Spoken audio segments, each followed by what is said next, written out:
VTRN Sports app, 93.3 FM and 1320 AM Lynchburg, or by asking Alexa or Google Home, open VTRN Sports Lynchburg. Now, take the fast lane through the topics that matter across the Commonwealth.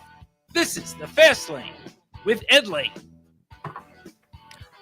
I'm one of them, so I guess I can put myself into this category to a certain extent as you look at the NASCAR fans in the world that love to complain. I'm a NASCAR fan. Plenty of times here in the Fast Lane, I will express my concerns. But there are times where I actually like the concept of a fuel mileage race. And the way yesterday's race at Iowa unfolded, with the Liberty University driver William Byron getting the victory, points of pride apparently for you, TJ. Is that correct? I love it. It's nice to see Byron get a win. He's had a rough couple of races, so it's nice to see him. Oh, he definitely has. There is no doubt about that. He has had plenty of concerns over this season.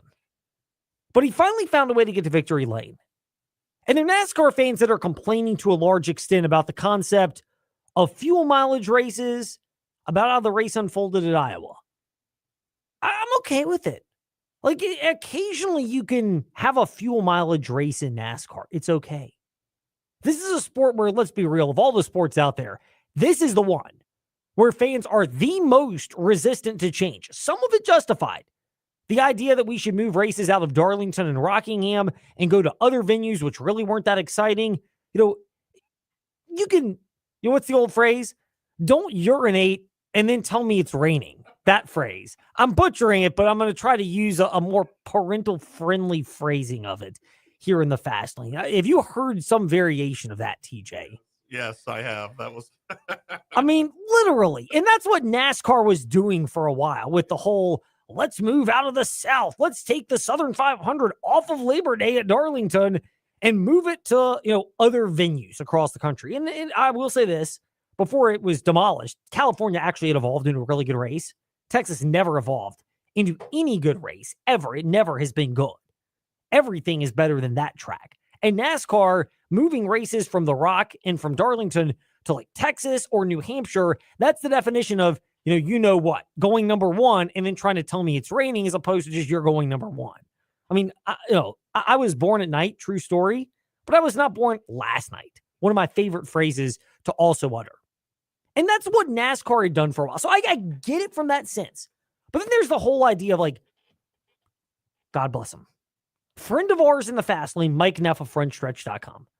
But not a fan of Lee Diffie covering races and broadcasting for NBC. By the way, he really needs to appear on the morning warm-up with Trey Lyle. Mike Neff does, because Trey, if you're talking about Trey, I honestly think if you made Trey list his top favorite sports personalities, Aaron Judge of the Yankees would be somewhere in there. Probably Jalen Hurts of the Philadelphia Eagles would be in that category. I put Saquon Barkley in there as well, considering that Trey has had a penchant for using this sound effect maybe to a fault on the morning warm-up. He loves that sound effect.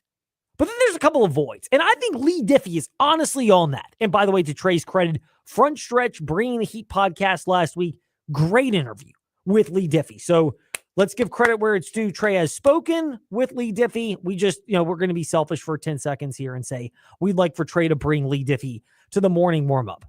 But let's also keep it real here. The idea that NASCAR fans are upset because he's a foreigner calling races, really? Of all the is that not a pot kettle thing? Again, diehard NASCAR fan. Dale Earnhardt Sr., my guy. Him and Bobby Labonte, as well as the old Texaco Haviland. I don't even think they exist, so I think I can mention that sponsor. The old Texaco Haviland car, those were the three identifiable factors growing up when I was more of a fan of teams and drivers in sports as opposed to just sports in general, which is where things have evolved to now in life. Love sports, but it's less about fans of players, coaches, and teams, and it's more about fans of the sport, the good product, and wanting things to be legislated and unfolding in a more organic and fair manner possible. But for the idea of NASCAR fans being upset, the other one, by the way, the Bubba Wallace one, really? First of all, NASCAR needed to ban the Confederate flag at their tracks. It's a sport which is based on corporate dollars. Love corporate America or hate corporate America, NASCAR needs to cater to that particular outlet above all. And again, it was way past due. COVID exacerbated it. I get it. We had racial unrest. Everybody was upset at the world because of the COVID lockdown restrictions. I get it. I'm not, we don't need to go back there in life to rehash that. Please, dear God, no. But it was beyond time for that. And people have taken it out on Bubba Wallace as though he was the one who made the, I get he advocated for the decision, but NASCAR was not making it just based on that. I guarantee you and know this, there were other Fortune 500 companies who were kind of nudging their way to that. NASCAR, you may think they're motivated by the black and white or by red and blue if you're thinking politics. Let's be real here. Most large companies are motivated by dollar bills, y'all. As Kenny Powers reminds us. So that's not the one. But the idea of complaining about how NASCAR at Iowa went yesterday and it being a fuel mileage, I don't get that. William Byron got the win. And the racing itself is challenging right now in terms of the quality of racing that you would get at a venue like Iowa. Any track in NASCAR, the wider the track, the more friendly it is with the aerodynamic setup. But if you're not going to have that, first of all, please have tires that erode more easily than we've had previously. But I thought the racing was good side-by-side racing at junctures. It was harder to do that for the lead. It was hard to work your way up through the field, but I don't have a problem with that in theory if you can pull it off. And there were multiple strategies at the Iowa 350. I'm sure it goes by some other name. They're not a sponsor. I don't feel bad about admitting it. If they want us to change, just hit us up, fastlaneedlane@gmail.com or Facebook, Twitter, Instagram. But the racing product itself, look, if you're not going to have the best racing product on some of these venues and short/moderately intermediate tracks, Iowa, Gateway, coming up in a couple of weeks in our own backyard, Richmond, Martinsville, especially when it's the non-playoff race. Playoff race, more exciting. Non-playoff race, kind of needs some work. Bristol, when they're not wearing out tires. Then have multiple strategies. Have different crew setups. All these things that unfolded in NASCAR, I thought at least made it exciting yesterday to follow through. And granted, it was kind of comical that like NBC had the fuel mileage bar of how much fuel was left. And then William Byron got down to like 2% with 8 laps to go. And he'd been dropping precipitously. And it's obvious like he was going to run out by 6 laps to go. And instead he crosses the finish line. Ain't as enough for a burnout. Like clearly this is where I will put hashtag FAIL for artificial intelligence failing. Artificial intelligence is great. It's great to fill in the blanks. It is a useful asset. I'm not poo-pooing on that. But it's like analytics in sports. I don't subscribe to it as though it's the holy Bible on which I place my hand and open up my book every single day of the week. I don't pray to the gods of AI. I do pray to one God, but it's not the AI gods out there. And this is an example of it. AI has value. It is in sports. It's in life. It should be. It is a reality. We're not going to get rid of it. And you need to embrace more of it. But it should be a part of the process. And that was an example yesterday. The race itself at Iowa Raceway, where the fuel mileage on TV with the bar was off. You have enough to get across the finish line, go a full lap around, then do a burnout, then drive to victory lane. If you're that low on fuel, that's the case. But there are a lot of things about William Byron getting the victory, I think, that ultimately are good for NASCAR. One is to do so the way in which it spiced up the race in the middle of what was a meh racing product. It was about what I expected. I mean, it's tough to pass. The tires are really on edge. I mean, I think the tire is hard. You know, it probably has to be because the surface is fast in the middle of the corner. So you just really, you know, on entry it's tough. So yeah, I mean it's on the edge. You know, which is something. I feel like that's something to be happy and proud of too, is just how edgy the cars were to drive and being able to put a race together like that with minimal mistakes was pretty cool. That was William Byron speaking with frontstretch.com after the race yesterday, and very good of him to express that particular sentiment because, I mean, it covered up what was a meh racing product. But there's also the reality to this. There's a strategy that was involved in this for William Byron, and people do overlook that. And I'm not just saying because he's the Liberty University driver and Liberty's in our backyard in Lynchburg, Virginia, for those that are listening at Fastlane, Ned Lane, or VTR in Sports on the app, or Facebook Live and YouTube, or however you listen to us in podcast form after we're live, weekdays 5 to 6 on the VTR in Sports app and 93.3 FM. Like, I'm not just saying it because of that. There was a strategy element involved. And part of this is the fact that William Byron raced in the truck in the Xfinity Series at Iowa. So he's had experience at this track, which is a track that NASCAR, for the first time in Cup last year, has gone to. And there's some drivers that have tested out there, but it's different when you're around other cars. You're in the heat of the moment of the race. There's strategy that's involved, everything that goes into competing. Practice, you want to be hard, but there is an intensity and adrenaline level that changes if you've ever competed in sports. I will be the first to admit that, whether it's tennis or running, and I do both of them. For me, practice is one thing, but game day or race day or match day or whatever it is, the focus changes, especially the more you get comfortable with it. And that's what it was for William Byron. And it was an advantage for him yesterday on how to stretch his fuel well beyond what people thought was allowed or able to be done, including that, we'll make fun of it once again, NBC Sports Fuel Bar. I think it means a lot to my dad, honestly. He loves this place, and he, I definitely think he'll enjoy, kind of like that was one of his encouragements towards me throughout the weekend. He's like, man, go for the trifecta. So I hadn't thought about it till now, really, but it's definitely going to be special long term. It's something I'll definitely look back on. And in the moment, though, I think it's all about what we're doing this season, and to get a second win on the year is really awesome for our confidence as a team and going forward. That was William Byron speaking with FrontStretch.com. But note the little nugget he dropped in there about having multiple wins at Iowa. Don't discount that as part of the strategy that he had to execute and use to his advantage in understanding how to stretch fuel, because those little things add up. And this is not hey, we need to have as many Cup guys in the truck and Xfinity races as possible. Honestly, I don't like that. I like those series to be separate because you can gain, I'm fine with the NASCAR rule now, 5 races per driver. If you're a 3-team operation, you get 15 total where your Cup drivers can race in Xfinity. If you're like Hendrick and you've got 4 Cup drivers, you can do a maximum of 20 races in the Xfinity series or in the truck series. Sounds like G League rules with the NBA. Yeah, I mean, to an extent. Now, it's different in NASCAR because you'll have Kyle Larson racing in the NASCAR Xfinity series, and Kyle Larson is a NASCAR champion. So it'll be like LeBron James sometimes dropping down and playing in the G League. Not watching his son, Bronny, where he belongs in the G League. Just have to get that out there. But actually playing in the G League. That's a different thing. But there's also an impact to this for William Byron, and this is the thing people often don't mince words by. There are things that can be done with the NASCAR playoff format to change it and make it better. I am a big believer. You may have a race if you have a 3-race championship round as opposed to 1, or a 5-race championship round, which has also been discussed. I don't think they're going to just do a 10-race playoff where the points can get spread out once again and you get to the back half of the playoff and it's a wrap.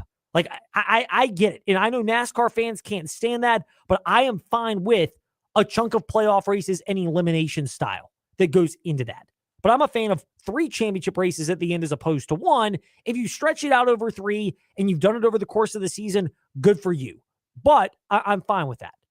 But the reality of this setup, too, is by having a playoff format in NASCAR, and let's not overstate this, when you have the playoffs, which NASCAR they do have, you're getting to a spot where all of a sudden you can add the value of winning a race. And in the prior system, William Byron would have been racing for points, not for a championship. In the prior system, where it's a season long with a ridiculously hideous Latford, nobody knows how the heck this point system is distributed, but we're going to do it anyway. That whole deal, whether it's Latford or not, William Byron's pitting yesterday. And frankly, a lot of other drivers are too, because there's no incentive for Brad Keselowski to stay out as opposed to trying to accrue as many points as possible. Getting a win would have been great, but maybe he doesn't. Chase Briscoe, same thing. But all these drivers now have an incentive to win, whether they've won already, first place Byron, second place Briscoe, or they have not, like drivers right after that, notably of RFK Racing, Ryan Preece, and his boss, Brad Keselowski, B-Rad from Boo. All of those drivers had an incentive. Get a win. Well, look, I like that. I'd rather that at the end of the race because, first of all, you are going to race strategically. Maybe not hard. William Byron wasn't racing hard in all spots. There are times where they were diagramming it on the TV broadcast yesterday, Fuel Bar being as erroneous as it was. They were diagramming about how he was letting off the throttle and conserving fuel in certain areas. And credit where it's due, the throttle meter, the RPMs that were being used, that was well captured by TV yesterday. And that part is worth bringing up because that's a strategy element that goes into it. But all these drivers are racing strategically. You've got a different vibe as opposed to some guys are going to pit because they just care about regular season points. William Byron included. Others are not. And William Byron said as much after the race when he spoke with FrontStretch.com and Wyatt Watson, who was with us last week. But the value of this win for his team, having won the Daytona 500, but really being in a slump lately, including losing out on some of these go-for-broke fuel mileage races. Yeah, it's good. I mean, I think it's we've been fast like every weekend. I mean, I can't think of a race we've been slow, and so I think it's just the results haven't come together, and it was starting to wear on us a little bit, I think, and starting to just create some kind of what's going to happen next. But this is going to kind of put the pendulum the other way, give us some momentum, and hopefully this momentum carries us for a long time. I mean, I'm a big believer in that. And even if you go back to the old point system in NASCAR, but you incentivize winning, kind of like F1, praise them for a second here, but 50 points for the winner and then 35 on down from second place down to 36th, or however NASCAR races are going to allot the field. I'm cool with that extra boost for winning drivers. I want that in sports. The incentive should be to go for a win, and you should be rewarded in whatever endeavor it is, because it's not easy to win. I get it. Couch potato fans who've never actually played sports may not understand this, but if you've ever competed for it, I'll use, again, selfishly here, because this is the best example I can come up with having done sports, but I'm a runner. I've got a lot of races where I finished second, third, fourth, fifth, top 10. And look, it's hard to get all that, but I've been blessed to have won some races as well. And there is a difference in feel. Granted, if you bring the Kenyans and the Ethiopians in the race, I ain't winning. Like, that ain't happening. If you bring the college runners in the race, I'm not winning. Like, I know my limitations in that regard, but I also know that it is special when that happens. And I think in sports in general, there should be a value placed on winning. I'm okay with rewards for other spots, but again, there needs to be a reward for winning. And I think that's the value of this system right now in the playoffs with NASCAR, in that even if they make changes to the points, I don't think they're going back to just a 36 race slate.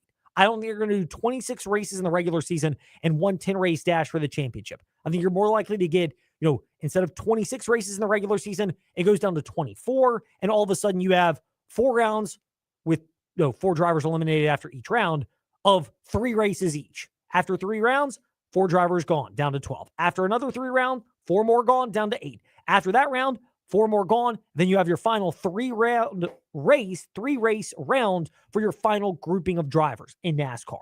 And so it's kind of like, Miami/Phoenix at the end of the year, except it's 3 instead of 1 races. I would bet it's that, or it's the playoff and you got 5 races in the first round of the playoff. You chop out half the field, go from 16 to 8, and you go down 5 more. But even the current NASCAR playoff format, it incentivizes winning. I love that factor about this, and the fact that now, again, we're not going to have more than 16 winners in the regular season. We might get 16 flat if we get new winners at Watkins Glen this weekend, Richmond and Daytona after that. But you've got that element of winning being valued. So any driver in the regular season who wins, it does punch their ticket to the playoff. And I understand that they're NASCAR fans who are like, well, what about Harrison Burton? What about these wild card one-off drivers? Well, here's the thing about that. It's kind of like the wild card round of the NFL playoffs. The less deserving wild card teams generally don't make it out of the wild card round of the playoff, or the teams that earn automatic berths to the college football playoff or to March Madness or the NBA playoffs. Your play-in round teams, generally they get bounced early. They're not sticking around anyway. So you could be like, do they deserve the spot in the playoff? Well, I mean, it's arguable whether they deserve it or someone else does. But the reality is those guys generally don't stick around. I know Joey Logano was down last year, but he was not the last driver to get into the race field either. Yeah. And that's the thing. You'll have occasionally last year, but do we penalize the New York Giants when they won their Super Bowls and were a wild card round team, including one where they were on the road for all 3 rounds? No. I mean, we don't do that. So I am okay with that to an extent, and I will play the odds game that the odds are they're going to get weeded out over time. And that's part of what makes sports exciting. When we return in the fast lane, we will pivot off of that. We will change gears again. No Liberty Flames on Covering the Commonwealth Monday, although we talked about the Liberty driver, William Byron. Plenty of that Tuesday with John Manson from ASeaofRoad.com. Good Lord willing, Wednesday, Jamie Chadwell with us. So we have plenty of Flames coverage coming up later this week. But when we return, we discussed it Friday in the fast lane. If tampering is a good thing at Tech and UVA. We'll get the experts' takes next in part 1 of Covering the Commonwealth here in the Fast Lane on the VTRN Sports app, and ask that smart speaker, open VTRN Sports. Mark Dalton here with Terry Subaru. Love to drive? Then you'll love the all-new 2025 Subaru Wilderness family. These cars are built for adventure with symmetrical all-wheel drive, rugged capability, and legendary Subaru reliability. These stylish vehicles are ready for anything. Plus, every new Subaru we sell comes with an exclusive Terry Promise, a lifetime powertrain warranty. Visit us on Forest Road in Lynchburg or browse our inventory online 24/7 at terrysubaru.com. Terry Subaru. You'll love our cars. This fall, Saturdays belong to the Hokies. Oh, and these Hokie fans are going crazy here in College Town, USA. Lane Stadium, electrifying, iconic, the best in college football. Oh, you'd have to be here to believe it. Built by tradition and fueled by passion. Breaks free at the 10, to the 5, touchdown Tech. Where every roar and every cheer brings you home. Are you ready to start jumping? Tickets on sale now. Visit Hokiesports.com. When it comes to legal matters, there is no substitute for experience. Hi, I'm Randy Trost with Trost Law. We've gained knowledge from serving Virginians for over 4 decades. Since 1982, we've handled auto accidents and personal injury cases ranging from simple fender benders to complex tractor-trailer cases. And we're ready to put our experience to work for you. We hope you never need our services, but if you do, just give us a call at 777-HURT or visit us at trostlaw.com. Hey, small to medium business owners, if you're frustrated with slow IT support, high costs, or paying for services you just don't use, it's time for a change. Hi, I'm Colt with We Fix Stupid Computers. We provide reliable on-site and remote support tailored for businesses just like yours. And we go beyond just fixing problems. We empower your staff with real tech knowledge so they can work smarter every day. From repairs to training to full IT support, we save you time, stress, and money. Call We Fix Stupid Computers, 434-525-8590, where smart support meets real savings. Pull up a seat and join our conversation. Around the Table with Vicki is my new local radio show and podcast discussing leadership, entrepreneurship, philanthropy, faith, and family. You just recently helped me get started the daytime program right here on Perryville Road, right in our offices. And we were just discussing, we're getting ready to hit almost 25 residents over there, which That's I'm great. so, you remember Yes. when we were just like, we would send some people over from Runkin' Pratt just to fill the Yes. seats in the early days. But talk to us a little about what we have going on in daytime. We mentioned Tower Gardens. Oh, daytime is special.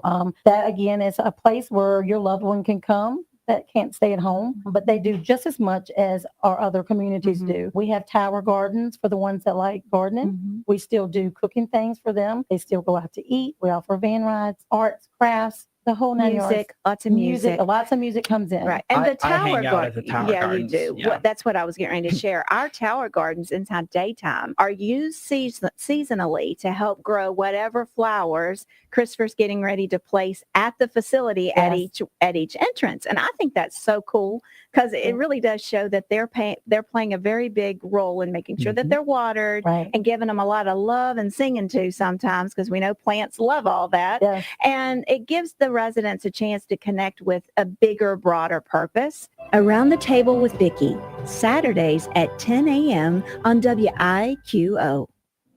Join the Lynchburg Hillcats at Bank of the James Stadium this summer for any of your favorite nightly promotions. New this year, Senior Sluggers Tuesdays, where members of the Silver Sluggers Club get in free.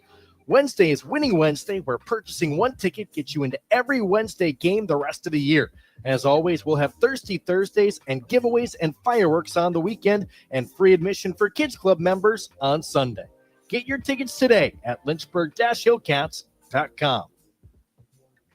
As a mom, I want to enjoy my time with my family and not energy-draining, time-consuming projects. That's why I trust Executive Maintenance. When I need a handyman, I call Executive Maintenance. When I need lawn care and landscaping, I call Executive Maintenance. And when I have a big project like gutter cleaning and pressure washing, I call Executive Maintenance. Guard your family time. Trust Executive Maintenance for all your house jobs. Visit executivemaintenancelynchburg.com and call them today so you can spend time enjoying your family as I do.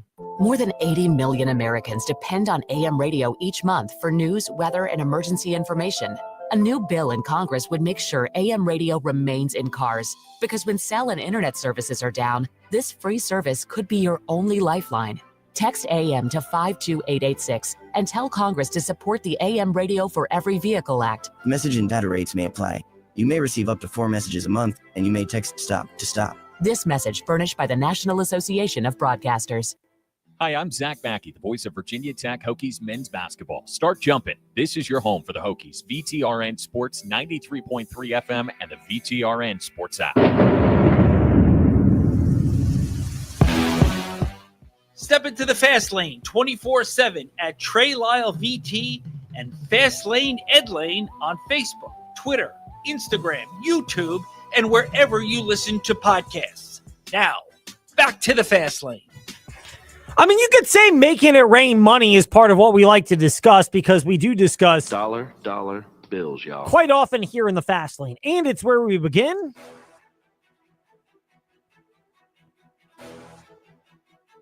It's time for your teams and topics.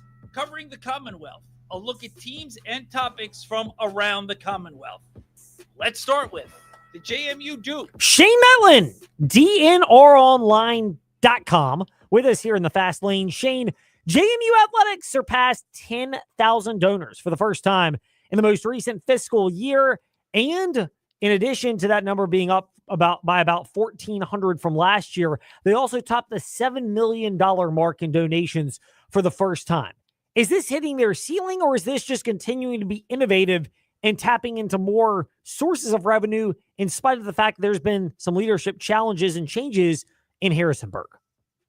Yeah, I think, they hope that it's not hitting the ceiling. I think that the hope is that it's, kind of a sign of things to come. And because, $7 million, it's great that it's the most that it's been, but that's not enough really to kind of go into this new era of college sports where you're going to have to find more room in your budget for things like revenue sharing, things like that. So, I think, it's interesting because, you look at the total numbers and the number of donors and the total number of donations, and it comes up to about, a little under 800 per person, which is not a ton of money necessarily for when we're talking about college sports donations. Like, they're not getting a lot of huge donations, but I think the thing that they're really hoping at JMU is that, okay, we've got all these new donors. A lot of them might be young. Maybe in a few years, they're going to have more money, more free disposable income to donate to us. And this will continue to grow. I think that's why they're really excited about the sheer number of donors that they have. Shane_DNR Sports on Twitter, or X if you prefer, and DNRonline.com for Shane Metlin with us here in the Fast Lane. Shane, camp is on the way or is underway now in Harrisonburg for the JMU Dukes. Competitions, they're everywhere. Are we getting clarity particularly on quarterback options outside of Alonzo Barnett since he's not an active participant just yet? Yeah, I mean, he is participating, and there's no contact or anything for him, but there's not really for any of the quarterbacks right now. The first scrimmage will definitely be interesting, but yeah, right now I'd say probably looks like Matthew Sluka was in that number one spot, but it's not always easy to tell with what they do and what they show us before they really start doing a lot of real drills, a lot of live type of action. So it's hard to tell, but I think that the quarterback situation is just going to be the thing to watch for the rest of camp. Outside of quarterback, competitions that have your eye include fill in the blank. I mean, running back room is really deep.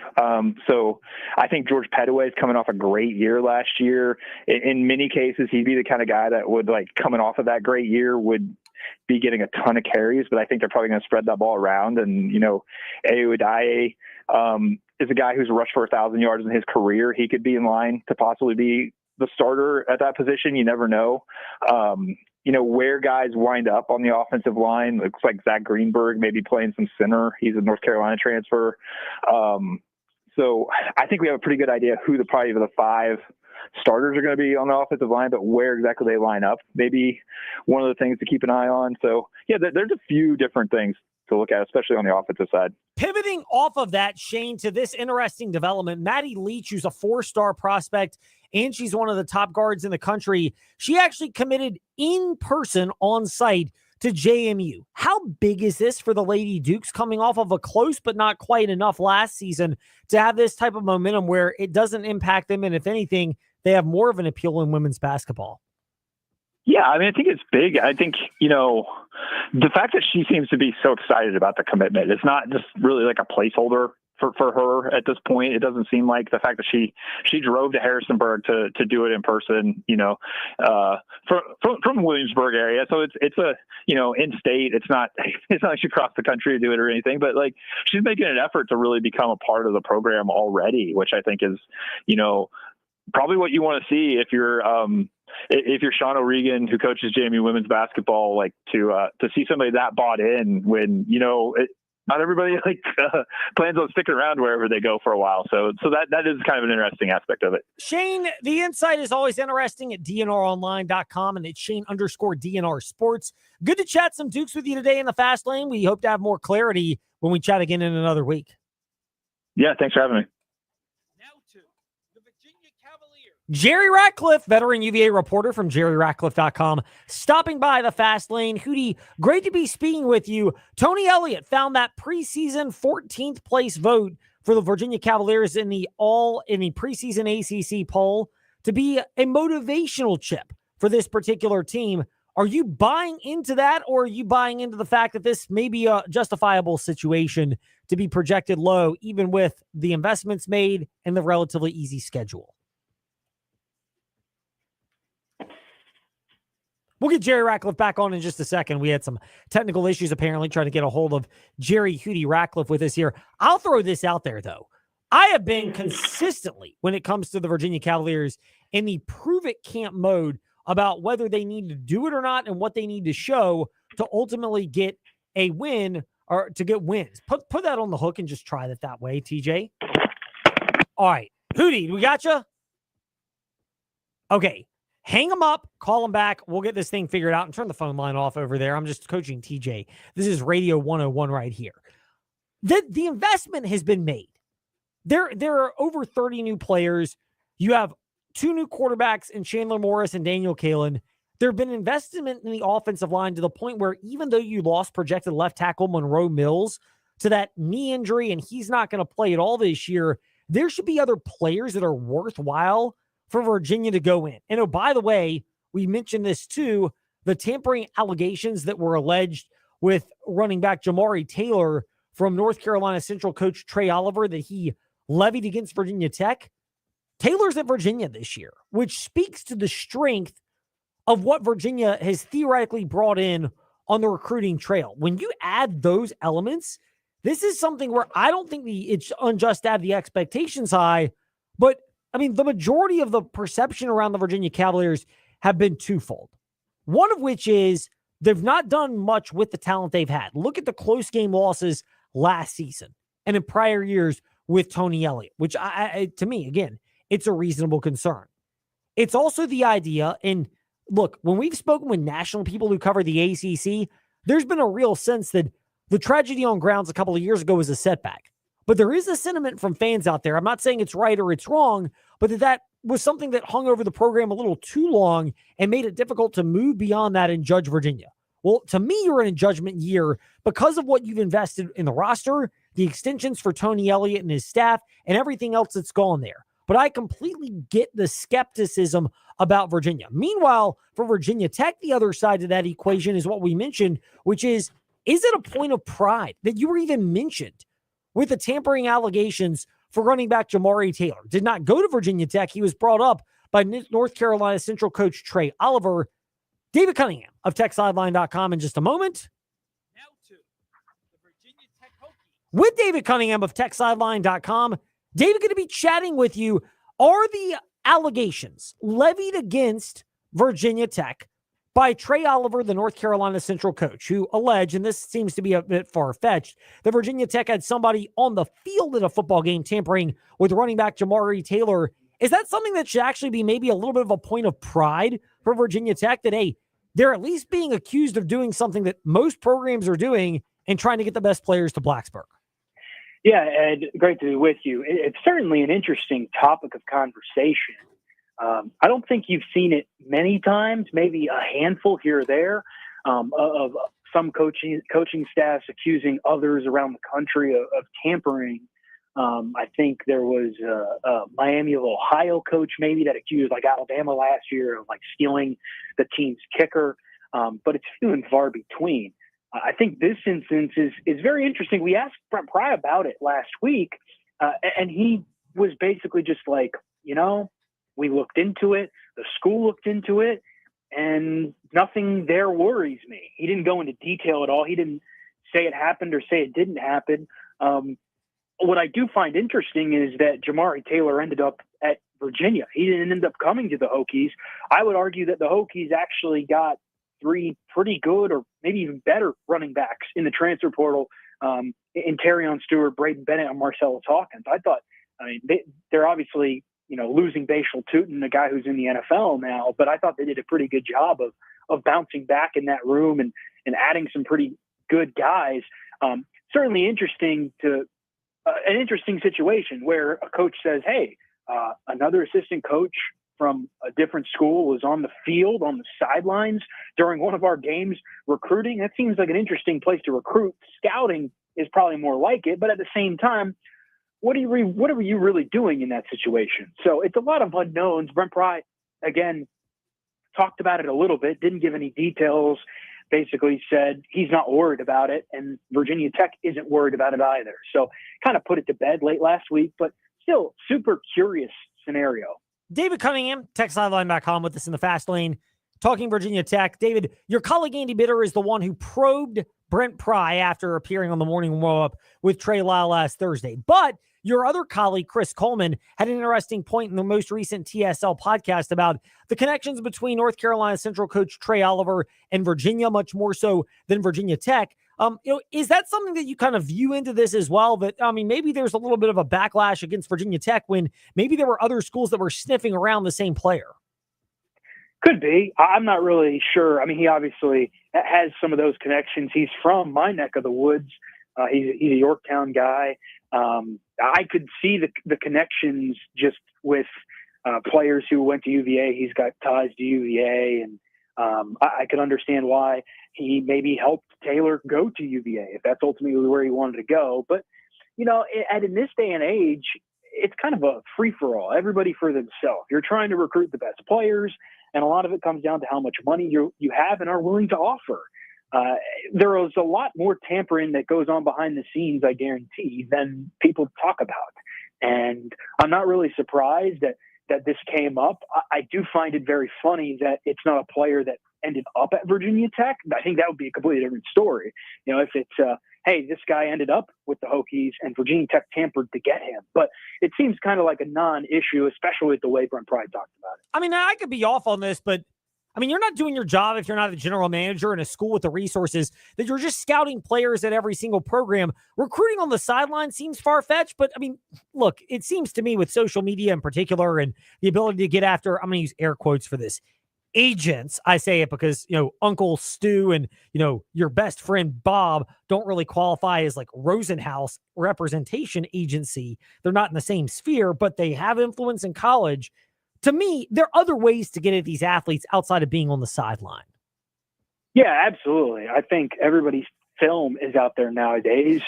We saw what happened with Connor Stallions. Now, I think that situation's a little bit different. If you're simply going to evaluate a player who you think you might want to recruit, I get it. But I think there are other ways about it. It's certainly just a weird situation. I'm sure everybody's doing it, and Virginia Tech kind of got called out a little bit for it. But Brent Pry didn't seem to be worried about it at all, which I think is pretty good news for Virginia Tech fans. And the Hokies are trying to build their roster and build the best possible roster possible.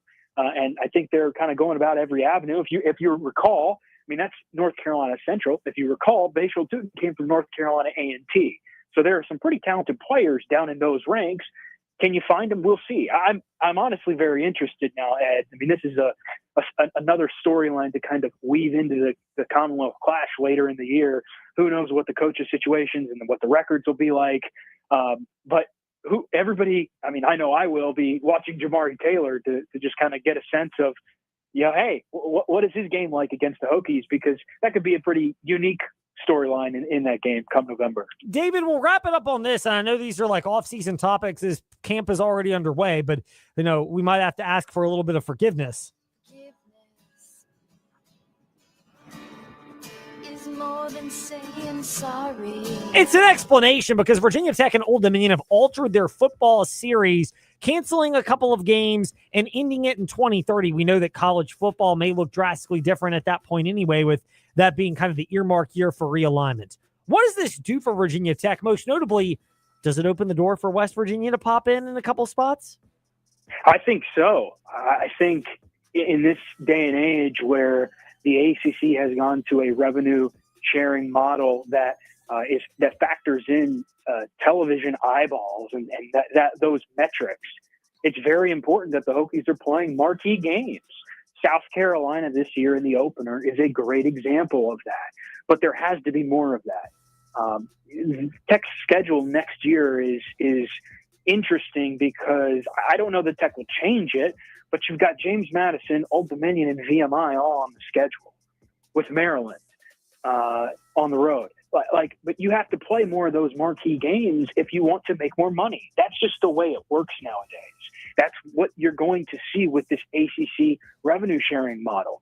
And as a result, it makes sense. I don't know that anybody really saw the Hokies and Monarchs playing all 13 games that they were agreed upon. They're going to play 9 when it's all said and done, or scheduled to, which I feel like is a pretty good number.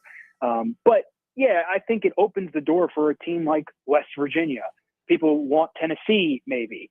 I think there are a number of big-time programs that Virginia Tech would love to go out and schedule, whether it's at a neutral site or whether it's a home and home. And I think other programs get something out of it too. It's not a buy game. It's a marquee game for fans to look forward to. People have talked about West Virginia and Charlotte. I'm not sure that will end up happening, considering the Mountaineers are in Charlotte so much over the next couple of years, but who knows? I think Brent Bry and Whit Babcock are exploring all those options. And I tell you what, you drop, as somebody who covers Virginia Tech, you drop Old Dominion and pick up West Virginia. It's a bummer because going to Norfolk, I'm from the 757. It's nice to go home and see my family and see friends. But at the same time, that's a pretty marquee, entertaining game, a rivalry you're talking about, if that happens to be the case. So I think it's a pretty good trade-off. It's a bummer that series has to come to an end a little bit, but I think it all makes sense for all the parties. Kind of felt like East Carolina, where, after a while, that one rival or one matchup in non-conference play had run its course given the lack of overall history. David, we have great history with you. Your insight ages well at techsideline.com and The Real D-Con on Twitter and Instagram. Thank you for your time today in the Fast Lane. Appreciate it, Ed. Talk to you soon. Now to UVA. Jerry Ratcliffe. We'll try it again. Jerry, great to be speaking with you. We hope and trust that you and yours are well. One of the topics with our Virginia Tech guest, David Cunningham of TechSideline.com, was the idea of Virginia Tech tampering with Jamari Taylor, the running back who actually committed to the Virginia Cavaliers, which means maybe they were involved in this as well in some fashion. Between that and then obviously the allegations by Coach Prime. Do you believe that? Huh? To which he did not say, no. But actually said, guess what? We keep receipts. When he spoke about Virginia a couple of months ago, is this a sign of progress for Virginia athletics? And hey, they're willing to do these type of things to obtain the right players. Absolutely, Ed. I think that's one of the reasons Virginia was picked so low in the preseason poll, because the rest of the ACC isn't aware of what Virginia is, the changes they've made in the past offseason. The first year of NIL, they kind of dipped their toe in the water, and last year they maybe put one foot in. This year, they're all in. What they've done is unprecedented. And talking to each assistant coach last week and to some of the other people in the administration, it's like night and day compared to what it was in the past in terms of acquiring talent and attracting players and adding playable depth at every position on the field, which has been one of the major holdbacks for Virginia football for more than a decade. They just haven't had playable depth, and now they've got it everywhere. There's not a single position on the field except maybe tight end where they don't have experience and depth and they don't have to worry this time around that if somebody goes down in the secondary or on the offensive or defensive lines, that they don't have anybody of really any playable talent or experience to fill that gap. And so that's a major difference in this football team. And I expect them to be able to compete in just about every game they play this year. Hootie, with that being said, 14th is where Virginia was projected in the preseason standings. Are you in the Tony Elliott camp where you think that's something that Virginia will prove wrong? Or are you in the Athlon Sports Magazine camp where that might be too generous? Well, I think we're going to have to wait and see on that because there's no more excuses for Tony Elliott and his staff. They have everything that they need to win. And if they don't win, it's because of coaching. And I think that's what we're going to see this year. If he's going to hold on to this job, then they're going to have to win the close games. They're going to have to win the games in the fourth quarter where they've made critical mental mistakes and penalties and turnovers and just doing dumb things that have cost them games in the past 3 years. So, again, they have no more excuses. If they don't win this year, it's because of the coaching staff. And if they finish 14th, then we will definitely see some changes made at Virginia. Hootie, we appreciate it. No need to change your spot for the Virginia Cavalier Insight. You get JerryRatcliffe.com. Hootie, always good to be chatting with you, and we appreciate your time today here in the Fast Lane. Absolutely, Ed. See you next week. Jerry with us in the Fast Lane. When we return, we go away from the Virginia Cavaliers to Washington Commanders, also the Hillcats and NASCAR. All when we return. This is the Fast Lane VTRN Sports app, and ask that smart speaker open VTRN Sports. Savings are heating up, and so are the summer super deals at the Used Car Superstore on the Sheeler Motor Mile. You don't need super strength to get approved for credit. Sheeler owns the finance company. Getting approved for credit is super easy on the Motor Mile with financing options for every budget. Sheeler makes car buying easy with the hottest brands all in one location. Cars, trucks, vans, SUVs. Many have miles in the teens, remaining factory warranties, and some are even local one-owner vehicles. Over 900 used vehicles in stock now and ready to move. More than any other dealer in the area, plus exceptional service, selection, and savings. Need some summer spending cash? Sheeler will buy your vehicle even if you don't buy from us. Plus super money for your trade. Volume selling means volume pricing, and we've got the volume with over 900 used vehicles in stock now. No games, no gimmicks, just summer super deals at the Used Car Superstore on the Sheeler Motor Mile, your premier used car dealer, locally owned for over 50 years. I-81 exit 118C in Christiansburg. Call 866-SHEELER1. Always open at Sheeler.com. Are your windows difficult to open and close? Are you air conditioning the outdoors with gaps around your old, worn-out windows? It's time to call Collins Siding and Windows. Let their experienced craftsmen transform your home's appearance with beautiful new windows while also saving you money on energy costs. Since 1989, Collins Siding and Window has been transforming homes in the Lynchburg area. Call Collins Siding and Window today for all of your exterior home projects. Call today, 434-525-6307. You're seriously considering buying investment property, but you're unsure of all the steps. That's where we come in at Brownstone Properties. We're navigating different home investment journeys daily, just as we've done for decades. From buying with one of our licensed realtors to a full-service property management after the purchase, Brownstone Properties will walk with you step by step on your real estate investment journey. For a free initial consultation, call or visit us online today at brownstoneproperties.com. Summertime means hot temperatures, but hot deals are at InsaneRadioDeals.com. Check out great deals from the Lynchburg Hillcats, both general public and premium reserve tickets at the site right now. Try scuba classes from Aqua Trek Adventures. Plus, one of the best deals at all, Linex of Lynchburg bed liners, a $700 value for only $567. Hot deals during this hot summer at InsaneRadioDeals.com. It's a badge of honor, kind of like this protein-shaped stain that I've got on my shirt for our TrostLaw.com fast tape. Virginia Tech and Virginia, both involved in tampering allegations, and it could well be argued that it's a badge of honor that they're doing what it takes to win football games. Earlier this spring, Colorado head coach Deion Sanders accused Virginia of tampering with multiple players. Then more recently, North Carolina Central's coach accused Virginia Tech, and ultimately the player in question wound up for Virginia. Does it mean they're both doing what it takes to win now?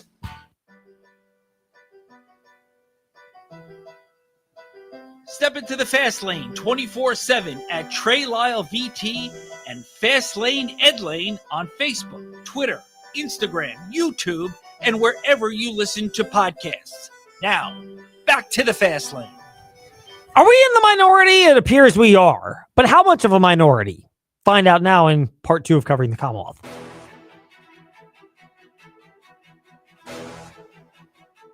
It's time for your teams and topics. Covering the Commonwealth, a look at teams and topics from around the Commonwealth. Let's start with NASCAR. Caleb Barnes of FrontStretch.com and host of the Stock Car Scoop podcast that recaps NASCAR races like the one that dropped this morning to recap the race at Iowa. Caleb, trying to put your Liberty University bias aside since the driver from the Liberty Flames car, William Byron, got to victory lane. Are you a fan of how Iowa unfolded, given that it's difficult to pass? Or are NASCAR fans justifiably critical of every single thing about that race yesterday? Hey, Ed, thanks I'm glad you finally called me out on it. Nobody else has mentioned that before.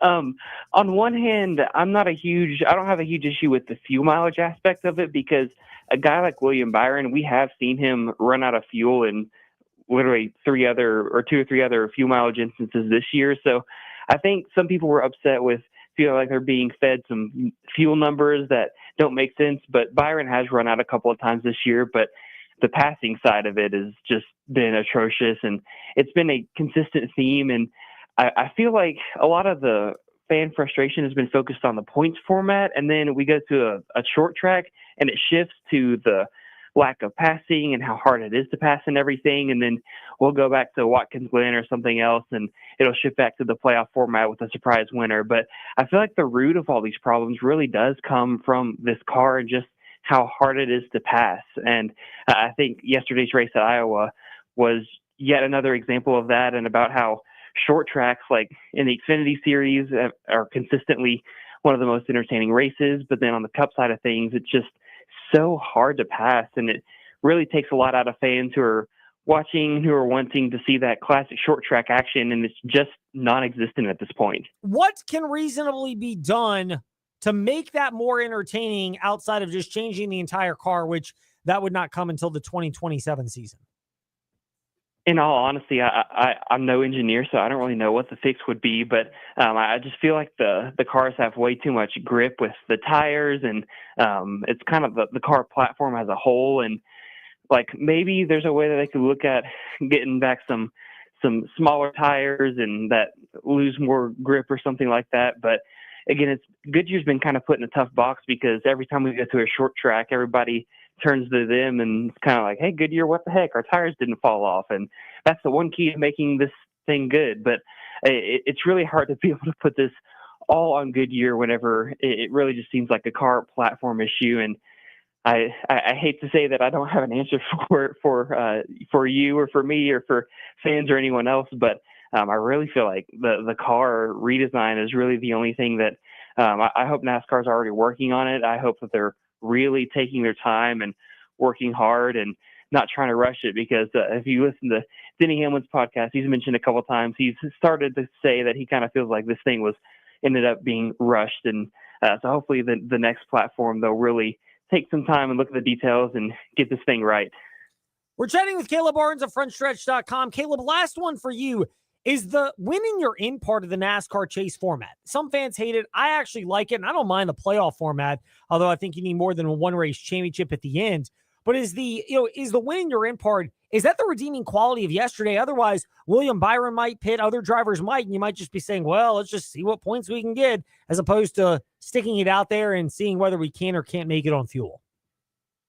Yeah, I appreciate the win and you're in aspect of it. And I know William Byron already had that win to lock himself in. So I don't think a lot of people like to debate and try to say, well, I mean, the races still matter just as much, no matter the format. And I agree with that. I think no matter what, I think Byron and his team had to have been thinking about the points lead and all their decisions yesterday, because as the race came down, they really felt like they were just trying to kind of mirror Chase Elliott's team and do what they did there, because they had kind of taken the points lead, and that team's really just had a rough summer and just giving up all their points gap. So I think there's still a lot of emphasis value on points at this point in the season, because you get a lot of bonus points for winning the regular season championship. But at the same time, I think it really just goes back to the car problem. I think no matter there's a lot of debate over this whole points format, but fans don't go to a racetrack to watch the points battle. They go to a racetrack to watch race cars go fast.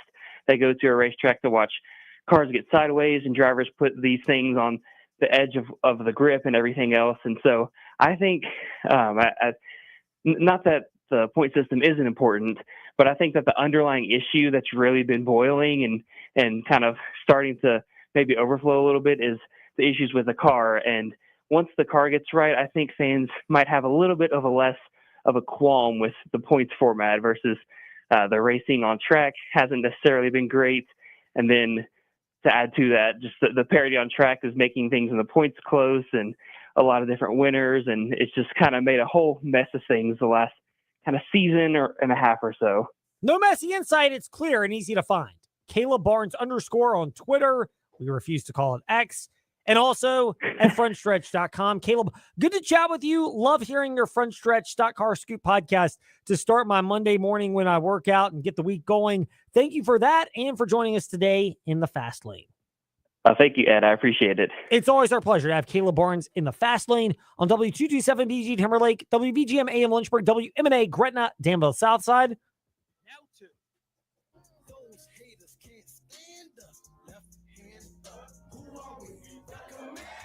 Madam President, Candy Waller, Bowie TV Sports with us in the Fast Lane. Seawall, good to be chatting with you. The vibes, they continue to shift around the Washington Commanders, particularly with the Terry McLaurin, formerly a holdout, now a hold-in. What's the latest on the negotiations and the progress or lack thereof? I think it's probably more so lack thereof. I mean, at this point, later last week, he did put out a trade request. Head coach Dan Quinn said that Terry McLaurin did tell him before it went public that he was going to do that. So right now it's kind of quiet. Sometimes no news is good news. Sometimes quiet means nothing's happening. So right now we're all just kind of waiting around to see what happens next. You mentioned that. What are the deadline times you're monitoring? Is it the old Chris Jones effect where it's the start of the season or maybe even after that? Or do you see a scenario where this thing gets resolved in the next couple of weeks and sooner? I can tell that head coach Dan Quinn wants this done like now. He wants it done sooner. I'll be honest and say I could not have imagined that this would have even gone through training camp, much less going into basically the second week of training camp, now into joint practices with New England. So I think we're all a bit surprised that it has gone on this long, and it is obvious that head coach Dan Quinn, as well as his teammates, are ready for Terry to be back on the field with them. Seawall SE on Twitter, CEO Seawall on Instagram. For Madam President from Bowie TV Sports, Candy Waller hanging out with us today as she does regularly. Now the football season is basically back, and she's with us here in the Fast Lane. Trey Amos, the cornerback, has he been your camp star so far? He has been one of the camp stars so far. You probably have seen that I have tweeted and talked a lot about Trey Amos. He has been absolutely fantastic.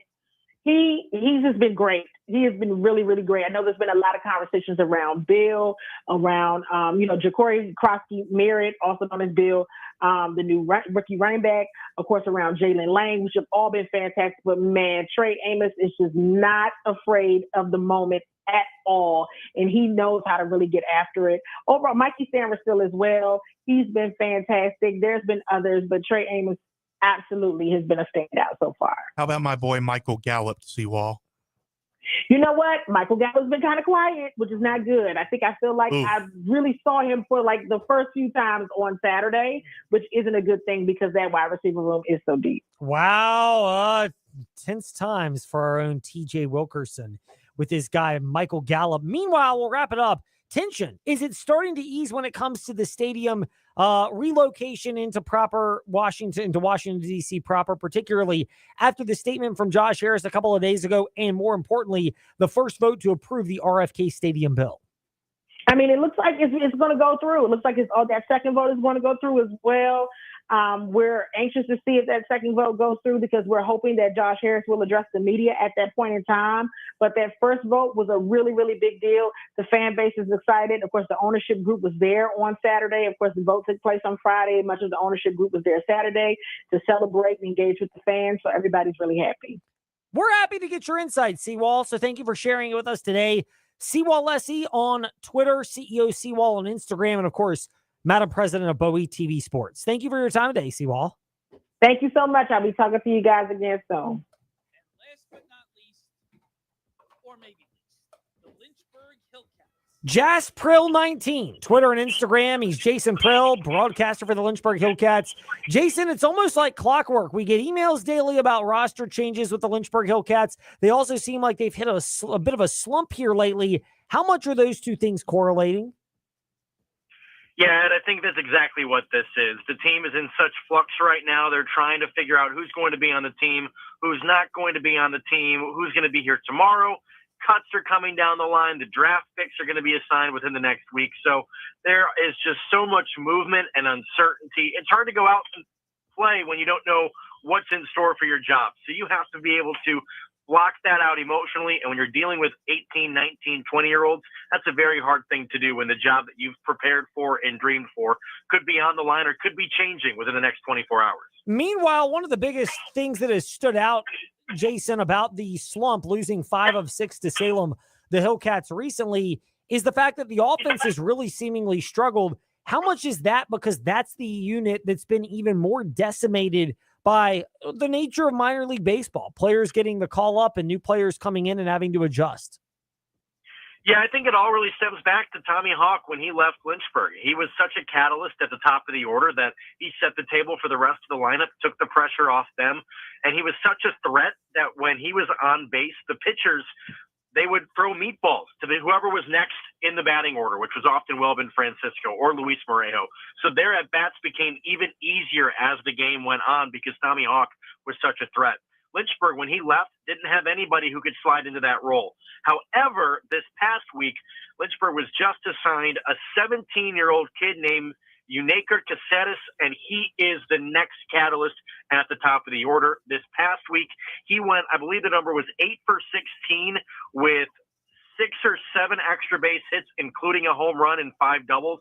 So he is a guy that we're going to keep our eye on as the rest of the season progresses. He could be that catalyst that makes pitchers nervous and eases things up for the rest of the lineup. Showing your true professionalism as a broadcaster. First of all, you would not stumble on that word, professionalism, Jason. Meanwhile, you also did not stumble upon the name that I will continue to butcher until I get it down.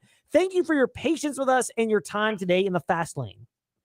Absolutely. Anytime, Ed. Jason Prill with us here to wrap up the Fast Lane. That does it for us today. Now on to VSiN's Make It Rain with Adam Shine in progress. I thought, if anything, if there was a sweep, I would have said it would be Houston based upon Carlos Correa, who did homer on Sunday. But look at this. And Roman Anthony, how often do you think about the Roman Empire known as Roman Anthony? He had the walk-off on Friday.